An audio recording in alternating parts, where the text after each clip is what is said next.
Hi all, welcome to Xylem Technical. അപ്പോൾ നമ്മൾ ഇന്ന് RRB JEE ഇലക്ട്രിക്കലിലെ പ്രീവിയസ് ഇയറിലെ കുറച്ച് ക്വസ്റ്റ്യൻസ് ആണ് നമ്മൾ ഇന്ന് ഡിസ്കസ് ചെയ്യാൻ പോകുന്നത്. നമ്മൾ JEEക്ക് പഠിക്കുമ്പോൾ നമ്മൾ നോക്കണ്ടേ മുമ്പുള്ള ക്വസ്റ്റ്യൻസ് കുറച്ച് ഈസി, അതിൻ്റെ ഡിഫിക്കൽട്ടി ലെവൽ എന്താണെന്നൊക്കെ ഒന്ന് നോക്കാൻ വേണ്ടിയിട്ട് നമുക്ക് പ്രീവിയസ് ഇയറിലെ കുറച്ച് ക്വസ്റ്റ്യൻസ് നോക്കാം. അപ്പോൾ ഇലക്ട്രിക്കൽ മെഷീൻസിൽ തന്നെ DC മെഷീൻസ് എന്നുള്ള ടോപ്പിക്കിലെ കുറച്ച് ക്വസ്റ്റ്യൻസ് ആണ് ഞാനിന്നിവിടെ സെലക്ട് ചെയ്തിരിക്കുന്നത്. അപ്പോൾ DC മെഷീൻസിൻ്റെ ഏരിയയിൽ നിന്ന് ഏതൊക്കെ ക്വസ്റ്റ്യൻസ് ആണ് മുമ്പ് ചോദിച്ചിട്ടുള്ളത് നമുക്ക് നോക്കാം. അപ്പോൾ നമ്മൾ നേരെ ക്വസ്റ്റ്യനിലേക്ക് പോവാണ്. ഒന്നാമത്തെ ക്വസ്റ്റ്യൻ തന്നെ നമുക്ക് എന്താ ചോദിച്ചിട്ടുള്ളത്? EMF of a DC generator depends on.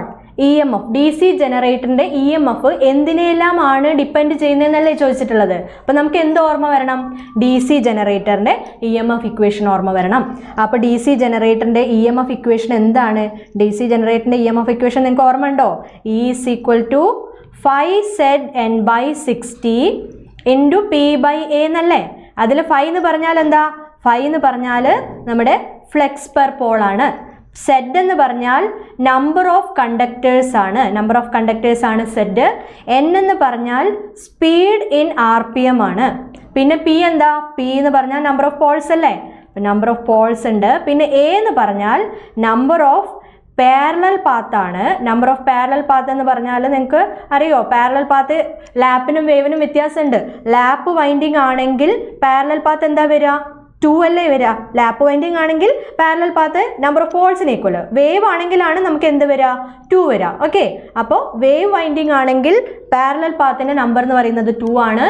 Lap winding ആണെങ്കിൽ number of parallel path P ആണ്, നമ്പർ ഓഫ് പോൾസിന് ഈക്വൽ ആയിരിക്കും. അപ്പോൾ നമ്മളോട് ചോദിച്ചിരിക്കുന്നത് EMF എന്തിനൊക്കെ ഡിപ്പെൻഡ് ചെയ്യുന്നുള്ളതാണ്. അപ്പോൾ ഓപ്ഷൻ എ എന്താ? നമ്പർ ഓഫ് പോൾസ് കറക്റ്റ് ആണ്, നമ്പർ ഓഫ് പോളിനെ ഡിപ്പെൻഡ് ചെയ്യുന്നുണ്ട്.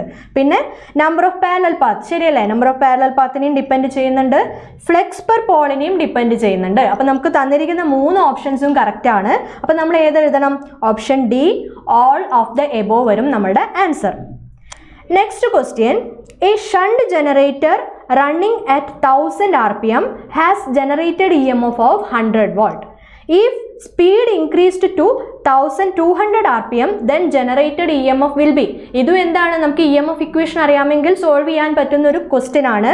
നമ്മൾ EMF ഇക്വേഷൻ ഇപ്പോൾ എഴുതി 5ZN/60 ഇൻറ്റു P/A എന്ന് എഴുതി. അതിന് നമുക്ക് പറയാം EMF എന്തിന് പ്രപ്പോർഷണൽ ആണ്? സ്പീഡിന് പ്രപ്പോർഷണൽ ആയിട്ടല്ലേ വരുന്നത്. അപ്പം നമുക്ക് 2 സ്പീഡ് തന്നാൽ നമ്മൾ ഒന്നിന് E1 പ്രപ്പോർഷണൽ ടു E2 എന്നും പറഞ്ഞു, അത് ഇക്വേഷൻ നമ്പർ 1. രണ്ടാമത്തത് E2 പ്രപ്പോർഷണൽ ടു N2 എന്നും പറഞ്ഞു, അത് ഇക്വേഷൻ നമ്പർ 2 കൊടുത്താൽ ഞാൻ ഇക്വേഷൻ 2/1 ചെയ്യാണ്. ഇക്വേഷൻ 2/1 ചെയ്താൽ നമുക്ക് എന്ത് കിട്ടും?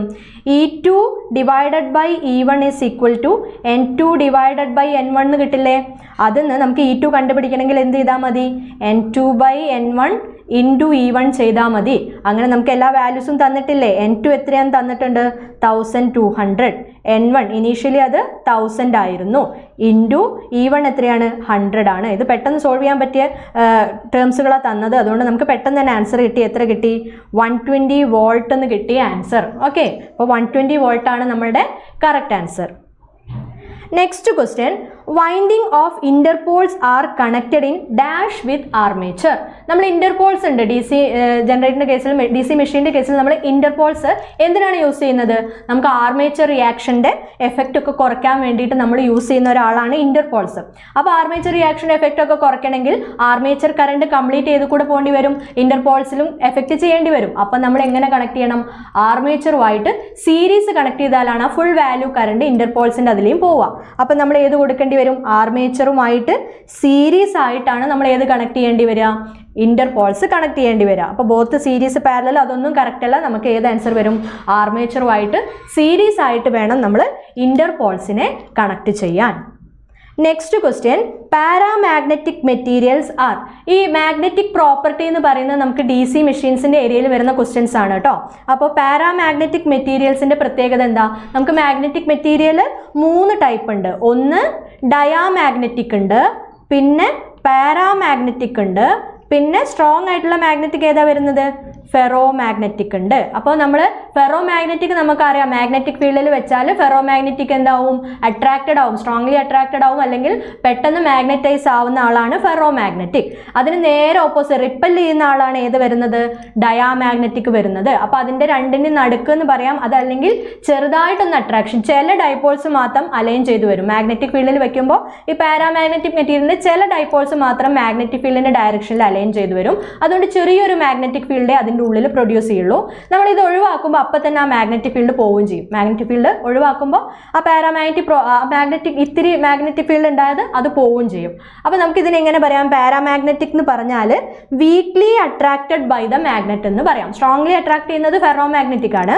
അപ്പോൾ വീക്ക്ലി അട്രാക്റ്റഡ് ബൈ, അതാണ് പാരാമാഗ്നറ്റിക്. ചെറുതായിട്ട് മാഗ്നറ്റൈസ് ആവുന്നുണ്ട്, അപ്പോൾ weakly attracted by a magnet എന്ന് പറയാം. ഓക്കെ, അപ്പോൾ വീക്ക്ലി റിപ്പൽഡ് ബൈ അല്ല, നമുക്ക് വീക്ക്ലി ചെറുതായിട്ട് ഇത് എന്താവുന്നുണ്ട്, അട്രാക്റ്റഡ് ആവുന്നുണ്ട്. പിന്നെ ഡയാമാഗ്നറ്റിക്കിൻ്റെ അതേപോലെയുമല്ല.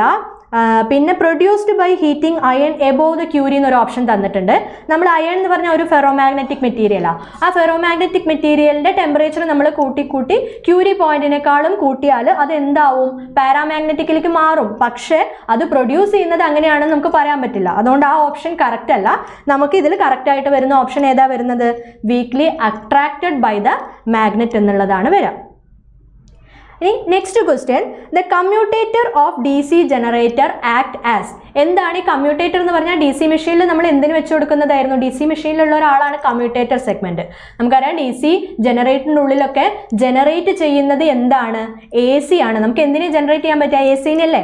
അപ്പോൾ ഡി സി മെഷീൻ്റെ ഉള്ളിലൊക്കെ ജനറേറ്റ് ചെയ്യുന്ന എ സിനെ നമ്മൾ ലോഡുമായിട്ട് കണക്ട് ചെയ്യുമ്പോൾ ലോഡിലേക്ക് ഡി സി ആയിട്ട് കിട്ടുന്നത് ആര് കാരണമാണ്, ഈ കമ്മ്യൂട്ടേറ്റർ കാരണമാണ്. അപ്പോൾ കമ്മ്യൂട്ടേറ്റർ ആണ് ശരിക്കും എന്ത് ചെയ്യുന്നത്, എ സിനെ ഡി സി ആക്കി മാറ്റുന്നത്. അങ്ങനെ എ സിനെ ഡി സി ആക്കി മാറ്റുന്ന ആളെ നമുക്ക് എന്ത് പറയാം, റെക്ടിഫയർ എന്ന് പറഞ്ഞൂടെ. ക്ലിയർ അല്ലേ, എ സിനെ ഡി സി ആക്കുന്നതിനെയാണ് നമ്മൾ എന്ത് പറയാം, റെക്ടിഫിക്കേഷൻ എന്ന് പറയാം. അപ്പോൾ കമ്മ്യൂട്ടേറ്റർ എന്തായിട്ട് ആക്ട് ചെയ്യും, റെക്ടിഫയർ ആയിട്ട് ആക്ട് ചെയ്യും. ഓക്കെ, ഒരു മെക്കാനിക്കൽ റെക്ടിഫയർ ആണ് കേട്ടോ. കമ്മ്യൂട്ടേറ്റർ എന്ന് പറഞ്ഞാൽ ഒരു മെക്കാനിക്കൽ റെക്ടിഫയർ ആണ്. അപ്പോൾ ഇത് ഡി സി ജനറേറ്റർ എന്ന് എടുത്ത് ചോദിച്ചതുകൊണ്ട് നിങ്ങൾക്ക് എന്ത് പറയാം, റെക്ടിഫയർ എന്ന് പറയാം. ഇതേ പ്രോസസ്സ് ശരിക്കും ഏതിലും നടക്കുന്നുണ്ട്, മോട്ടോറിലും നടക്കുന്നുണ്ട്. മോട്ടോറിൽ നമ്മൾ കൊടുക്കുന്ന ഡി സിനെ എ സി ആക്കിയിട്ടാണ് ആർമേച്ചറിലേക്ക് സപ്ലൈ ചെയ്യുന്നത്. അപ്പോൾ അവിടെ ഈ കമ്മ്യൂട്ടേറ്റർ എന്തായിട്ട് ആക്ട് ചെയ്യും, ഇൻവെർട്ടർ, മെക്കാനിക്കൽ ഇൻവെർട്ടർ ആയിട്ടാണ് ആക്ട് ചെയ്യുക. അപ്പോൾ ഇതേ ക്വസ്റ്റ്യൻ നിങ്ങൾക്ക് ഡി സി മോട്ടോർ എന്ന് വന്നാൽ നിങ്ങൾ ഇൻവെർട്ടർ എന്ന് എഴുതണം. പിന്നെ ഡി സി മെഷീൻ കോമൺ ആയിട്ട് ചോദിച്ചാൽ കമ്മ്യൂട്ടേറ്റർ ചെയ്യുന്ന വർക്ക് എന്താണ്, both A C to D C and D C to A C conversion ചെയ്യുന്നുണ്ട്. ഓക്കെ, അപ്പോൾ നിങ്ങൾ ക്വസ്റ്റ്യൻ നോക്കിയിട്ട് ആൻസർ ചെയ്യുക കേട്ടോ. ഇവിടെ ഡി സി ജനറേറ്റർ എന്ന് ചോദിച്ചതുകൊണ്ട് നമുക്ക് ധൈര്യമായിട്ട് റെക്ടിഫയർ എന്ന് പറയാം. ഡി സി മോട്ടർ എന്ന് ചോദിച്ചാൽ ഇൻവെർട്ടർ എന്ന് പറയണമായിരുന്നു. ഡി സി മെഷീൻ എന്ന് രണ്ടിനും കൂടി കണക്ട് ചെയ്ത് ഒരുമിച്ച് ഡി സി മെഷീൻ എന്ന് ചോദിച്ചാൽ ബോത്ത് റെക്ടിഫിക്കേഷനും ഇൻവെർട്ടറിൻ്റെ ആക്ഷനും രണ്ടും ചെയ്യുന്നുണ്ട് കമ്മ്യൂട്ടേറ്റർ. ക്ലിയർ ആയോ? Next question, the thickness of armature lamination in DC machine is about. എന്താണ് ഈ ലാമിനേഷൻ എവിടെയാണ് കൊടുക്കുന്നത്, നമ്മൾ ആർമേച്ചറിൻ്റെ കോറിലുള്ള ലാമിനേഷനാണ് ചോദിക്കുന്നത്. ആർമേച്ചറിൻ്റെ കോറ് നമ്മൾ ലാമിനേറ്റ് ചെയ്തിട്ടുണ്ടായിരിക്കും. എന്തിനു വേണ്ടിയിട്ടായിരുന്നു, നമ്മൾ എഡി കറന്റ് ലോസ് ഒക്കെ കുറയ്ക്കാൻ വേണ്ടിയിട്ട് നമ്മൾ ആർമേച്ചർ കോറിനെ ലാമിനേറ്റ് ചെയ്യണ്ടേ. അപ്പോൾ ആ ലാമിനേഷൻ ഒരു സ്റ്റാൻഡേർഡ് ആയിട്ടുള്ള തിക്നെസ് പറയാറുണ്ട്. ആ തിക്നെസ് എന്ന് പറയുന്നത് 0.4 mm to 0.5 mm ആണ് കേട്ടോ. ഓക്കെ, അപ്പോൾ 0.4 mm to 0.5 mm. ഇതിൽ 0.4 ചിലപ്പോൾ നിങ്ങൾക്ക് 0.35 mm എന്നൊക്കെ സ്റ്റാർട്ട് ചെയ്യും. പക്ഷേ മാക്സിമം ലിമിറ്റ് നമുക്ക് എത്ര വരിക, 0.5 mm. അപ്പോൾ ഈ ഒരാളെ നോക്കിയിട്ട് നിങ്ങൾ ആൻസർ ചെയ്യാം. ഓക്കെ, അപ്പോൾ 0.4 mm to 0.5 mm ആണ് നമ്മൾ യൂസ് ചെയ്യുന്നത്. എഡി കറന്റ് ഒക്കെ കുറയ്ക്കാൻ വേണ്ടി നമ്മൾ ലാമിനേഷൻസ് കൊടുക്കുന്നുണ്ട്. ആർമേച്ചർ കോറിൽ ലാമിനേറ്റഡ് ഷീറ്റുകൾ അടുക്കി വെച്ചിട്ടാണ് നമ്മൾ എന്തുണ്ടാക്കുന്നത്, ഒരു ആർമേച്ചർ കോർ ഉണ്ടാക്കുന്നത്. അപ്പോൾ അതിൻ്റെ തിക്നെസ് വരുന്നത് 0.4 mm to 0.5 mm ആണ്. ഇനി 7th question, the frequency of electromotive force. Electromotive force എന്ന് പറഞ്ഞാൽ എന്താ, ഇ എം എഫിൻ്റെ ഫുൾ ഫോം ആണ് കേട്ടോ അത്.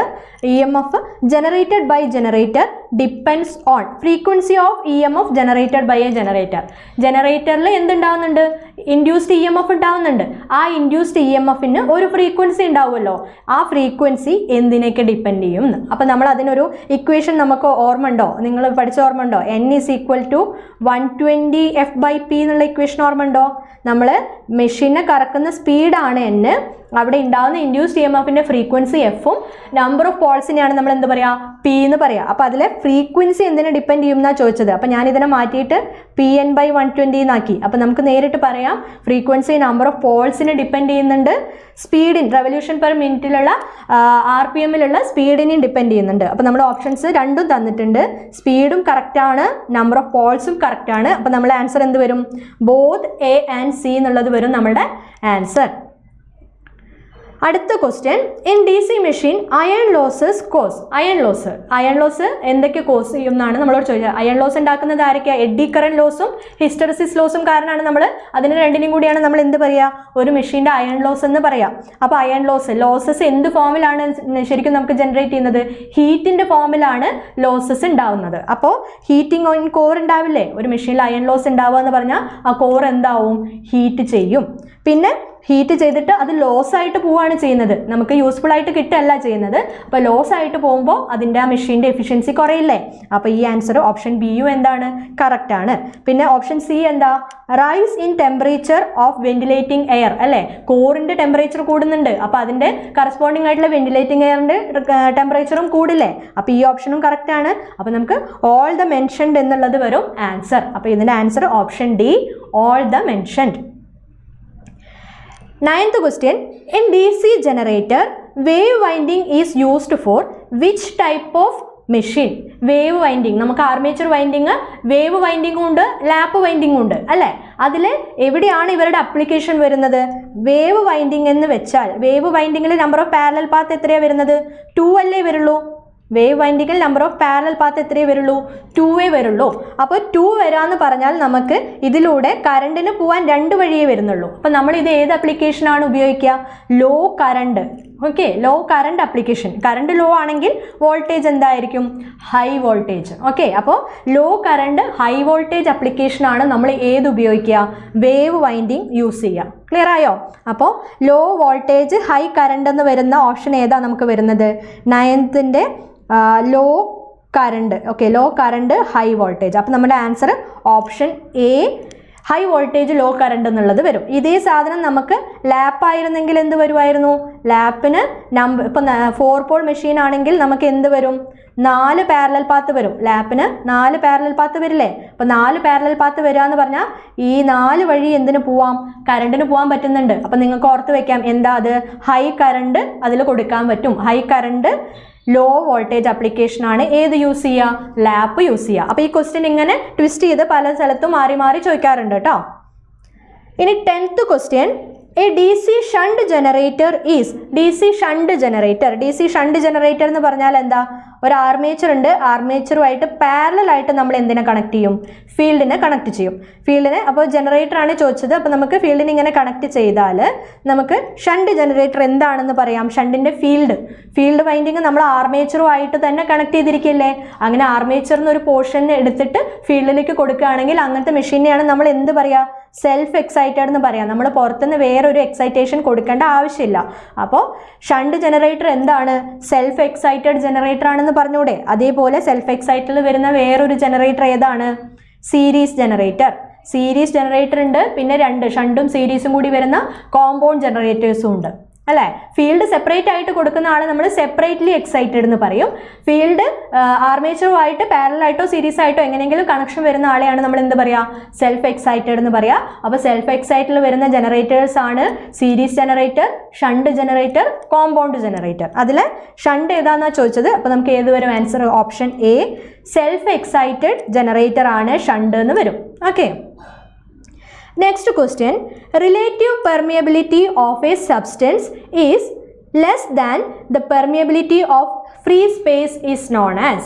എന്താണ് റിലേറ്റീവ് പെർമിയബിലിറ്റി? ഇതൊക്കെ മാഗ്നറ്റിക് ഫീൽഡിൻ്റെ ആ മാഗ്നറ്റിക് പ്രോപ്പർട്ടിയിൽ വരുന്ന ക്വസ്റ്റ്യൻ ആണ്.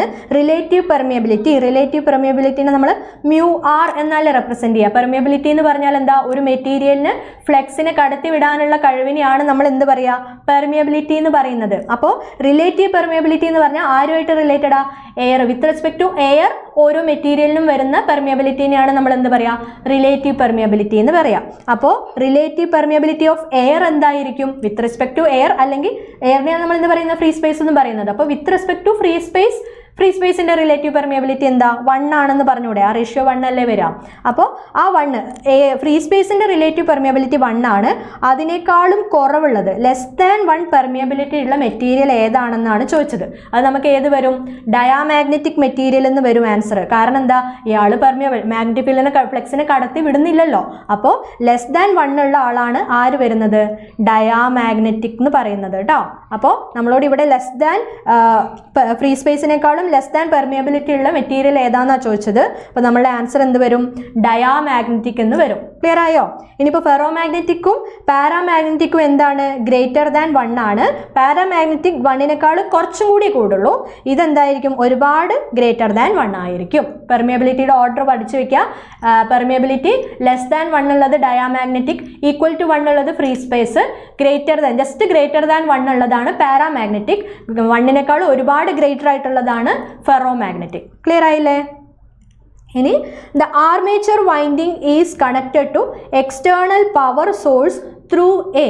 അതായത് നമ്മൾ ആർമേച്ചർ വൈൻഡിങ് പുറത്തേക്ക് കിട്ടണം, ലോഡിലേക്കൊക്കെ കണക്ട് ചെയ്യണമെങ്കിൽ നമ്മൾ എന്ത് ചെയ്യണം? എക്സ്റ്റേണൽ പവർ സോഴ്സിലേക്കൊക്കെ കണക്ട് ചെയ്യണമെങ്കിൽ നമുക്ക് ആര് വേണം? ഇതിൻ്റെ ഉള്ളിൽ ഇപ്പോൾ ജനറേറ്ററിൻ്റെ കേസ് ആണെങ്കിൽ ഇതിൻ്റെ ഉള്ളിൽ ജനറേറ്റ് ചെയ്യുന്ന ആളെ പുറത്ത് ലോഡുമായിട്ട് കണക്ട് ചെയ്യണം. അപ്പോൾ ആർമേച്ചർ വൈൻഡിങ് നിന്ന് അതൊക്കെ കളക്ട് ചെയ്യുക ആരാണ്? കമ്മ്യൂട്ടേറ്റർ ആണ്. നമ്മൾ ആർമേച്ചർ വൈൻഡിങ് നേരെ ഇതിലേക്കാണ് കണക്ട് ചെയ്തിട്ടുണ്ടാവുക? കമ്മ്യൂട്ടേറ്ററിലേക്കാണ് കണക്ട് ചെയ്തിട്ടുണ്ടാവുക. കമ്മ്യൂട്ടേറ്റർ ആ എ സിനെ DC ആക്കി. ഇനി നമുക്കത് ലോഡിലേക്ക് കണക്ട് ചെയ്യണമെങ്കിൽ നമ്മൾ കമ്മ്യൂട്ടേറ്ററിനെ ഏതിലേക്ക് കൊടുക്കണം? ബ്രഷിലേക്ക് കണക്ട് ചെയ്യണം. ബ്രഷല്ലേ നമുക്ക് പുറത്തുള്ള ലോഡുമായിട്ട് കണക്ട് ചെയ്തിട്ടുണ്ടാവുക. അപ്പോൾ നമ്മളൊരു വൈൻഡിങ്ങിൻ്റെ ഉള്ളിൽ നിന്ന് പുറത്ത് സോഴ്സ് വരെ എത്തിക്കുക, അല്ലെങ്കിൽ പുറത്ത് ലോഡ് വരെ എത്തിക്കുക എന്ന് പറഞ്ഞാൽ ആര് വേണം? കമ്മ്യൂട്ടേറ്ററും വേണം, ബ്രഷും വേണം. അപ്പോൾ കമ്മ്യൂട്ടേറ്റർ സിസ്റ്റം എന്ന് മാത്രം പറഞ്ഞാൽ നമുക്ക് കറക്റ്റ് അല്ല. ബ്രഷ് സിസ്റ്റം എന്ന് മാത്രം പറയരുത്. നമ്മൾ ഏത് പറയണം? കമ്മ്യൂട്ടേറ്റർ ബ്രഷ് സിസ്റ്റം രണ്ടുപേരും കൂടി ഉണ്ടെങ്കിലേ നമുക്ക് ഈ പ്രോസസ്സ് കംപ്ലീറ്റ് ആവുള്ളൂ. ക്ലിയർ ആയോ? അപ്പോൾ ഇതിൻ്റെ answer option C, commutator brush system. Next question, for a DC machine, shunt resistance and armature resistance values are. Shunt ഒരു DC മെഷീൻ്റെ ഷണ്ട് റെസിസ്റ്റൻസ്. അപ്പോൾ ഇതൊരു ഷണ്ട് DC മെഷീനെ കുറിച്ചാണ് ചോദിച്ചിട്ടുള്ളത്. അപ്പോൾ ഷണ്ട് മെഷീനെ ഞാനിങ്ങനെ വരച്ചാൽ നമുക്കറിയാം ഷണ്ട് ജനറേറ്റർ ആണെന്ന് കൺസിഡർ ചെയ്യാം. ഷണ്ട് ജനറേറ്റർ ആണെങ്കിൽ ആർമേച്ചർ കറണ്ട് വരുന്നു, നമുക്ക് ലോഡിലേക്ക് ഒരു കറണ്ട് കിട്ടുന്നു, ഷണ്ടിലേക്ക് വേറൊരു കറണ്ട് ഫ്ലോ ചെയ്യുന്നു അല്ലേ. അപ്പോൾ ഷണ്ടിലേക്ക് പോകുന്ന കറണ്ട് എന്ന് പറഞ്ഞാൽ ഫീൽഡിലേക്ക് പോകുന്നതാ. ഫീൽഡ് ഫ്ലെക്സ് ഉണ്ടാക്കാൻ വേണ്ട കറണ്ട് മാത്രം മതി ഫീൽഡിലേക്ക് അല്ലേ. അപ്പോൾ അതൊരു ചെറിയ വാല്യൂ പോരെ. അപ്പോൾ നമുക്ക് ISH എന്ന് പറയുന്നത് എന്ത് മതി? ഫീൽഡിനെ ജസ്റ്റ് എക്സൈറ്റ് ചെയ്യിപ്പിക്കാനുള്ള കറണ്ട് മാത്രം മതി. അപ്പോൾ അതെന്തായിരിക്കും? കുറച്ച് കറണ്ട് മതി. അപ്പോൾ കുറച്ച് കറണ്ട് മതിയെങ്കിൽ നമുക്ക് അതിൻ്റെ റെസിസ്റ്റൻസ് എന്തായിരിക്കും? കൂടുതലായിരിക്കില്ലേ. കറണ്ട് കുറയ്ക്കണമെങ്കിൽ റെസിസ്റ്റൻസ് ഇവർ ഇൻവേഴ്സ്ലി പ്രൊപ്പോർഷണലാണ്. അപ്പോൾ ഷണ്ട് വൈൻഡിങ്ങിൻ്റെ റെസിസ്റ്റൻസ് എന്തായിരിക്കും? ഹൈ ആയിരിക്കും എന്ന് പറയാം. ക്ലിയർ ആയോ? അതേപോലെ ആർമേച്ചറിൽ കൂടെ നമുക്ക് എന്ത് വേണം? ഫുൾ കറണ്ട് ഫ്ലോ ചെയ്യണം. ഫുൾ കറണ്ട് അതാണ് നമുക്ക് ലോഡിലേക്കും ഷണ്ട് ഫീൽഡിലേക്കും പോകുന്നത്. അപ്പോൾ ആർമേച്ചറിലെ കറണ്ട് എന്തായിരിക്കണം? ഹൈ വാല്യൂ ആയിരിക്കും. അപ്പോൾ ആ ഹൈ വാല്യൂ കറണ്ടിനെ കടത്തി വിടണമെങ്കിൽ RA എന്തായിരിക്കണം? ലെസ് ആയിരിക്കണം. അപ്പോൾ നമുക്ക് എന്ത് പറയാം? നമ്മളോട് ഏത് ഓർഡറിലാണ് ചോദിച്ചിരിക്കുന്നത്? ആദ്യം ഷണ്ട് റെസിസ്റ്റൻസിൻ്റെ കാര്യം, പിന്നെ ആർമേച്ചർ റെസിസ്റ്റൻസിൻ്റെ കാര്യമാണ് പറഞ്ഞത്. അപ്പോൾ ഷണ്ട് റെസിസ്റ്റൻസ് ആണെങ്കിൽ ഹൈ ആയിരിക്കണം, ആർമേച്ചർ റെസിസ്റ്റൻസ് ആണെങ്കിൽ ലോ ആയിരിക്കണം. അപ്പോൾ നമ്മൾ option B high and low എന്നുള്ളത് വരും നമ്മളുടെ ആൻസർ. ക്ലിയർ ആയോ? ഓക്കെ അല്ലേ? Next question, find the number of poles required if frequency is 50 Hz and speed of motor is 500 RPM. അത് നമ്മളുടെ n = 120 f/p എന്ന് പറയുന്ന അതേ ക്വസ്റ്റ്യൻ, അതിൽ പ്രോബ്ലം പോലെ ചോദിച്ചൊരു ക്വസ്റ്റ്യൻ ആണ്. നമ്മൾ പഠിച്ചിട്ടുണ്ട് എന്തായിരുന്നു? n = 120 f/p എന്നാണ് നമ്മളോട് ഇവിടെ കാണാൻ പറഞ്ഞത്. എന്താണ്? Find the number of Paul's ആണ്. അപ്പോൾ എനിക്ക് എന്ത് എഴുതാം? P = 120 f / n എഴുതിക്കൂടെ? അപ്പോൾ അത് = 120 ഇൻറ്റു ഫ്രീക്വൻസി എത്രയാണ് വരിക? 50 എന്ന് വരും, ഡിവൈഡഡ് ബൈ സ്പീഡ് എത്ര വരും? 500 RPM. അപ്പോൾ ഇത് കട്ട് ചെയ്താൽ നമുക്ക് എത്ര വരും? 12 എന്ന് കിട്ടില്ല ആൻസർ. എന്താ നമ്പർ ഓഫ് പോൾസ്? അപ്പോൾ നമുക്ക് എത്ര കിട്ടി? 12 കിട്ടി. അപ്പോൾ നമ്മുടെ ഓപ്ഷൻ ബി ആണ് 12 പോൾസ് എന്നുള്ള ആൻസർ ആയിട്ട് വരുന്നത്. അപ്പോൾ നമ്മൾ ഇതിൻ്റെ answer option B 12 poles. Next question, the armature of a DC machine is made of. ഇത് മെറ്റീരിയൽ ഏതാണെന്നാണ് ചോദിച്ചിട്ടുള്ളത്. ആർമേച്ചറിൻ്റെ കോറ് ഉണ്ടാക്കിയ മെറ്റീരിയൽ എന്ന് പറഞ്ഞാൽ ആർമേച്ചറിൻ്റെ കോർ എങ്ങനെയാണ് ഉണ്ടാക്കുക? Thin laminated silicon steel use ചെയ്തിട്ടാണ് നമ്മൾ എന്ത് ചെയ്യുന്നത്? ആർമേച്ചർ കോറ് ഉണ്ടാക്കുന്നത്. അപ്പോൾ ഇതിൻ്റെ ആൻസർ നമുക്ക് എന്ത് വരും? സിലിക്കൺ സ്റ്റീൽ വരും കേട്ടോ.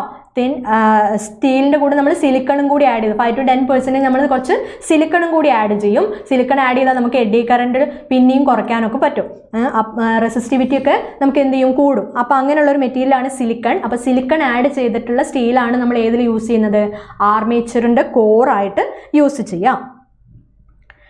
Next question, which one of the following generator is used for charging batteries? നമുക്ക് ബാറ്ററി ഒക്കെ ചാർജ് ചെയ്യണമെങ്കിൽ താഴെ തന്നതിൽ ഏത് ജനറേറ്ററാണ് യൂസ് ചെയ്യാന്ന്. അപ്പോൾ അതിന് നമുക്ക് ക്യാരക്ടറിസ്റ്റിക്സ് കുറച്ച് അറിയണം, എന്നാലാണ് നമുക്ക് ഇതിൻ്റെ ആൻസർ ചെയ്യാൻ പറ്റുക. അപ്പോൾ ക്യാരക്ടറിസ്റ്റിക്സ് നമ്മൾ നോക്കുകയാണെങ്കിൽ no load to full load വോൾട്ടേജിന് അധികം ചേഞ്ച് വരാത്ത ഒരാളെന്ന് പറയുന്നത്, അല്ലെങ്കിൽ കോൺസ്റ്റൻറ്റ് ഫ്ലെക്സ് ഉണ്ട്. അപ്പോൾ കോൺസ്റ്റൻറ്റ് ഫ്ലെക്സും അത് കാരണം കോൺസ്റ്റൻറ്റ് വോൾട്ടേജും മെയിൻറ്റെയിൻ ചെയ്യുന്ന ജനറേറ്ററാണ് ഏത്, ഷണ്ട് ജനറേറ്റർ എന്ന് പറയുന്നത് അല്ലേ. അപ്പോൾ shunt generator constant voltage output നമുക്ക് തരുന്നുണ്ട്. ബാറ്ററി ഒക്കെ ചാർജ് ചെയ്യുമ്പോൾ ഒരു കോൺസ്റ്റൻറ്റ് വോൾട്ടേജ് നമുക്ക് ആവശ്യമില്ലേ. അപ്പോൾ ബാറ്ററി ചാർജിങ്ങിന് നമ്മൾ യൂസ് ചെയ്യുന്ന ജനറേറ്റർ ഏതാണ്, ഷണ്ട് ജനറേറ്റർ ആണ്. അപ്പോൾ ഓപ്ഷൻ ബി ഷണ്ട് ജനറേറ്റർ എന്ന് വരും നമ്മുടെ answer. 17th question, dummy coil in a DC generator is provided to reduce. ഒരു DC ജനറേറ്ററിൽ എന്ത് കൊടുത്തിട്ടുണ്ടെന്ന്, ഡമ്മി കോയിൽ പ്രൊവൈഡ് ചെയ്തിട്ടുണ്ട്. ഡമ്മി കോയിൽ എന്തിനു വേണ്ടിയിട്ടാണ് പ്രൊവൈഡ് ചെയ്യുന്നത് എന്ന് ഈ ആൻസർ ആർക്കെങ്കിലും അറിയോ? ഡമ്മി കോയിൽ എന്താണ്, അതിൻ്റെ യൂസ് എന്താ?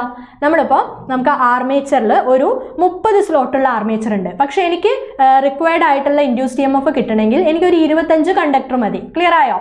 അപ്പോൾ 25 കണ്ടക്ടർ ഉണ്ട് എൻ്റെ കയ്യിൽ. ഞാൻ പർച്ചേസ് ചെയ്ത ആർമേച്ചർ കോർ 30 എണ്ണം ഉള്ളതുമാണെങ്കിൽ ആർമേച്ചർ കോറിൽ സ്ലോട്ടുകൾ ആ 5 സ്ലോട്ട് അവിടെ ഒഴിഞ്ഞു കിടക്കുന്നില്ലേ. അപ്പോൾ ആ 5 സ്ലോട്ട് ഒഴിഞ്ഞു കിടന്നിട്ട് ബാക്കി 25 സ്ലോട്ടിൽ നമ്മൾ വൈൻഡിങ് ചെയ്താൽ ഇത് വർക്ക് ചെയ്യുന്ന സമയത്ത് അവിടെ എന്തുണ്ടാവും, കുറച്ച് പേര് ഒഴിഞ്ഞു കിടക്കുകയാണ്. അതുകൊണ്ട് മെക്കാനിക്കൽ അൺബാലൻസിങ് ഉണ്ടാവും. അപ്പോൾ നമ്മൾ എന്ത് ചെയ്യും, ആ അൺബാലൻസിങ് ഒഴിവാക്കാൻ വേണ്ടിയിട്ട് ഈ ഒഴിഞ്ഞു കിടക്കുന്ന സ്ലോട്ടുകളിലൊക്കെ എന്ത് കൊടുക്കും, ഒരു ഡമ്മി ആയിട്ടുള്ള ഒരു കോയിൽ. ഡമ്മി കോയിൽ എന്ന് പറയാൻ കാരണം അത് ആർമേച്ചറുമായിട്ട് ഒരു കണക്ഷനും കൊടുക്കില്ല. ഈ കോയിലുകളൊക്കെ സ്ലോട്ടിൻ്റെ ഉള്ളിൽ പ്ലേസ് ചെയ്തിട്ട് നമ്മൾ അതിൻ്റെ എൻഡ് മുഴുവൻ എന്ത് ചെയ്യും, ഷോർട്ടാക്കി ടേപ്പ് ചെയ്ത് അവിടെ വെക്കും. അപ്പോൾ മെക്കാനിക്കൽ ബാലൻസിങ് കൊടുക്കൽ മാത്രമാണ് ആരുടെ പണി, ഡമ്മി കോയിലിൻ്റെ പണി. അപ്പോൾ ഇതിൻ്റെ ആൻസർ എന്ത് വരും, എന്ത് റെഡ്യൂസ് ചെയ്യാൻ വേണ്ടിയിട്ടാണ് നമ്മൾ ഡമ്മി കോയിൽ കൊടുക്കുന്നത്, മെക്കാനിക്കൽ അൺബാലൻസിങ് റെഡ്യൂസ് ചെയ്യാൻ വേണ്ടിയിട്ടാണ് നമ്മൾ ഡമ്മി കോയിൽ കൊടുക്കുന്നത്. അപ്പോൾ നമുക്ക് ഓപ്ഷൻ എ കിട്ടും ആൻസർ. ഇനി next question, which of the following DC generator is employed in arc welding? ഇതൊക്കെ ആപ്ലിക്കേഷൻ ലെവലിലുള്ള ക്വസ്റ്റ്യൻസ് ആണ്. ഈ ആപ്ലിക്കേഷൻസ് ഓരോ മെഷീൻ്റെ ആപ്ലിക്കേഷൻസ് നിങ്ങൾ ഓർത്ത് വെക്കണം കേട്ടോ. അപ്പോൾ DC ജനറേറ്റർ ആർക്ക് വെൽഡിങ്ങിൽ യൂസ് ചെയ്യുന്ന DC ജനറേറ്റർ ഏതാണ്? ആർക്ക് വെൽഡിങ്ങിൽ യൂസ് ചെയ്യുന്നതെന്ന് പറഞ്ഞാൽ ഒരു ഡ്രൂപ്പിംഗ് കെയറുള്ള ഒറ്റ ജനറേറ്ററേ ഉള്ളൂ. അതാണ് നമ്മളുടെ എന്ത്, ഡിഫറൻഷ്യൽ കോമ്പൗണ്ട് എന്ന് പറയുന്നത്.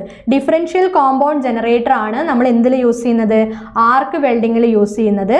അപ്പോൾ ഡിഫറൻഷ്യൽ കോമ്പൗണ്ടിന് എന്തുണ്ട്, high current low voltage application ആണ് ആർക്ക് വെൽഡിംഗ് എന്ന് പറയുന്നത്. ഹൈ കറണ്ട് റിക്വയർഡ് ആണ്. അപ്പോൾ ഡിഫറൻഷ്യൽ കോമ്പൗണ്ട് ആണ് നമുക്ക് ഏതിന് വരുന്നത്, ആർക്ക് വെൽഡിങ്ങിന് നമ്മൾ യൂസ് ചെയ്യുന്ന ജനറേറ്റർ എന്ന് ചോദിച്ചാൽ നമ്മളുടെ ആൻസർ ഏത് വരും, ഡിഫറൻഷ്യൽ കോമ്പൗണ്ട് ജനറേറ്റർ എന്ന് വരും. Next question, the direction of rotation of DC shunt motor is reversed by. DC shunt motor ആണ് ചോദിക്കുന്നത്. അപ്പോൾ നമുക്കൊരു DC മോട്ടറിൻ്റെ ഡയറക്ഷൻ റിവേഴ്സ് ചെയ്യണമെങ്കിൽ നമുക്ക് എന്തൊക്കെ പണിയാ ചെയ്യാൻ പറ്റുക? ഒന്നെങ്കിൽ നമ്മൾ എന്ത് ചെയ്യുക, DC torque proportional to I എന്നാണല്ലോ നമ്മളുടെ ഇക്വേഷൻ. അപ്പോൾ നമ്മൾ ആർമേച്ചറിൻ്റെ ടോർക്ക് പ്രപ്പോർഷണൽ ടു I എന്നാണ് നമുക്ക് വരുന്നത്. അപ്പോൾ നമുക്ക് ഏത് വരും, ഫ്ലെക്സിനും പ്രപ്പോർഷണൽ ആയിട്ട് വരുന്നുണ്ട്, ആർമേച്ചർ കറണ്ടിനും പ്രപ്പോർഷണൽ ആയിട്ട് വരുന്നുണ്ട്. അപ്പോൾ നമുക്ക് ആ answer torque proportional to 5 into I എന്നാണ് നമുക്ക് DC മോട്ടറിൻ്റെ കേസിൽ വരുന്നത്. അപ്പോൾ നമ്മൾ ഫ്ലെക്സ് റിവേഴ്സ് ആയാൽ നമുക്ക് എന്ത് ചെയ്യും, ടോർക്ക് റിവേഴ്സ് ആവും. അപ്പോൾ മെഷീൻ്റെ കറക്റ്റ് എന്താവും, ഓപ്പോസിറ്റ് ഡയറക്ഷനിലാവും. അതല്ലെങ്കിൽ ആർമേച്ചർ കറണ്ട് റിവേഴ്സ് ആയാലും മതി, നമുക്ക് എന്ത് വരും, ടോർക്ക് റിവേഴ്സ് ആവും. അപ്പോൾ ഒന്നെങ്കിൽ ഫീൽഡ് വൈൻഡിങ്ങോ അല്ലെങ്കിൽ ആർമേച്ചർ വൈൻഡിങ്ങോ മാറ്റി കൊടുത്താൽ, പ്ലസ് ഉള്ളത് മൈനസും മൈനസ് ഉള്ളത് പ്ലസും മാറ്റി കൊടുക്കുക. അപ്പോൾ ഇന്റർകണക്ട് ചെയ്യുക. ഒന്നെങ്കിൽ ഫീൽഡ് കോയിൽ അല്ലെങ്കിൽ ആർമേച്ചർ കോയിൽ ഇന്റർചേഞ്ച് ചെയ്താൽ നമുക്ക് ഏത് വരും, റൊട്ടേഷൻ തിരിക്കാൻ പറ്റും. രണ്ടും കൂടി ഒരുമിച്ച് ചെയ്താലോ? രണ്ടും കൂടി ഒരുമിച്ച് ചെയ്യാന്ന് പറഞ്ഞാൽ ഇവിടെ ഒരു നെഗറ്റീവ്, ഇവിടെ ഒരു നെഗറ്റീവ്. അപ്പോൾ വീണ്ടും ടോർക്ക് പഴയ ഡയറക്ഷൻ തന്നെ ആവില്ലേ? അപ്പോൾ നമ്മൾ ഒരിക്കലും രണ്ടും ഒരുമിച്ച് ചെയ്യരുത്. രണ്ടും ഒരേപോലെ ഇന്റർചേഞ്ച് ചെയ്താൽ നമുക്ക് എന്താ, ടോർക്ക് മാറുന്നില്ല, ഡയറക്ഷൻ മാറില്ല. അപ്പോൾ നമ്മുടെ ഓപ്ഷൻസ് നോക്കൂ. നമുക്കിപ്പോൾ റിവേഴ്സ് ചെയ്യണം. അപ്പോൾ എന്തൊക്കെയാണ് ചെയ്യേണ്ടത്? Reversing armature connection. ആർമേച്ചറിൻ്റെ കണക്ഷൻ മാറ്റിയാൽ എന്ത് ചെയ്യും? തിരിയും, നമുക്കറിയാം. പിന്നെന്താ, interchanging armature and field connection. രണ്ടും കൂടി മാറ്റിയാൽ ഡയറക്ഷൻ ഓഫ് റൊട്ടേഷൻ മാറുമോ? ഇല്ലല്ലോ. അപ്പം നമുക്ക് ആ ആൻസർ കറക്റ്റ് അല്ല. പിന്നെ adding resistance to field circuit. Resistance add ചെയ്തതുകൊണ്ട് ഡയറക്ഷൻ മാറുമൊന്നുമില്ല. പിന്നെ reversing supply connection. Reversing supply connection എന്ന് പറഞ്ഞാൽ നമുക്ക് ഏതാ വരുന്നത്? റിവേഴ്സിങ് സപ്ലൈ കണക്ഷൻ തന്നെ നമ്മളോട് ചോദിച്ചത് ഷണ്ട് മോട്ടറാണ്. അപ്പോൾ ഷണ്ട് മോട്ടറിൻ്റെ സപ്ലൈ കണക്ഷൻ മാറ്റിയാൽ നമുക്ക് ഏത് മാറും? നമ്മുടെ ആർമേച്ചറിൽ വരുന്ന ആളും മാറും, ഫീൽഡിൽ വരുന്നതും മാറും. അപ്പോൾ രണ്ടും കൂടി ഒരേപോലെ മാറുക. അപ്പോൾ അതുമല്ല നമ്മളുടെ ആൻസർ. അപ്പോൾ നമുക്ക് ഇതിൽ കറക്റ്റ് ആൻസർ ആയിട്ട് പറയാൻ പറ്റുന്നത് ഏത് മാത്രമേ ഉള്ളൂ? റിവേഴ്സിങ് ആർമേച്ചർ കണക്ഷൻ എന്നുള്ളതാണ് നമുക്ക് ആൻസർ ആയിട്ട് വരിക. ഇനി ലാസ്റ്റ് ക്വസ്റ്റ്യൻ നമുക്ക് എന്താ വരുന്നത്? എ 4 പോൾ ലാപ്പ്, ഒരു പ്രോബ്ലം ആണ്. A 4 pole lap wound DC generator has following details. Flux തന്നിട്ടുണ്ട്, സ്പീഡ് തന്നിട്ടുണ്ട്, ആർമേച്ചർ കണ്ടക്ടറും തന്നിട്ടുണ്ട്, ജനറേറ്റഡ് EMF തന്നിട്ടുണ്ട്. EMF ഇക്വേഷൻ അറിയാമെങ്കിൽ പെട്ടെന്ന് സോൾവ് ചെയ്യാൻ പറ്റിയൊരു ക്വസ്റ്റ്യൻ ആണ്. 5ZN/60 × P/A എന്നല്ലേ നമ്മുടെ ഇക്വേഷൻ. ഇതിൽ ഓരോരുത്തരും എന്തൊക്കെയാണ് നമ്മൾ പറഞ്ഞിട്ടുണ്ട്. ഫ്ലെക്സ് എന്ത് വരും? 0.07 എന്ന് തന്നിട്ടുണ്ട്. അപ്പോൾ ഫ്ലെക്സ് ഓക്കെ. ഇനി സെഡ് എത്ര വരും? സെഡ് എത്രയാ? നമ്പർ ഓഫ് കണ്ടക്ടേഴ്സ് 440 എന്ന് വന്നു. ഓക്കെ. ഇനി സ്പീഡ് എത്രയാണ് തന്നത്? 900 RPM എന്ന് തന്നിട്ടുണ്ട്. Divided by 60 × number of poles എത്രയാ? 4 ആണ്. പിന്നെ നമ്പർ ഓഫ് പാരലൽ പാത്ത് അറിയണമെങ്കിൽ നമുക്ക് ലാപ്പാണോ വേവ് ആണോ നോക്കണം. അപ്പോൾ നമുക്ക് ലാപ്പ് ആണെന്ന് തന്നിട്ടുണ്ട്. ലാപ്പ് ആണെങ്കിൽ നമുക്ക് നമ്പർ ഓഫ് പോൾസിന് ഈക്വൽ ആണ് നമ്പർ ഓഫ് പാരലൽ പാത്ത്. അപ്പോൾ ഇവിടെയും 4 വരും. അപ്പോൾ ഇവർ ആദ്യം ഞാൻ കട്ട് ചെയ്തു. പിന്നെ എന്തൊക്കെ വരും? ഇത് കട്ട് ചെയ്യാം. ഇത് 22 വരും. അപ്പോൾ നമുക്ക് ഇതിനെ സോൾവ് ചെയ്താൽ 66 × 7 ഓക്കെ 462 വരും. ഓക്കെ. അപ്പോൾ 462 വോൾട്ട് വരും നമുക്ക് ആൻസർ. അപ്പോൾ ഇതിൻ്റെ ആൻസർ എന്താ വരിക? Option C, 462 volt. ഓക്കെ. അപ്പോൾ നമുക്ക് ഇന്ന് ഇത്രയും ക്വസ്റ്റ്യൻസ് നോക്കാം. Thank you.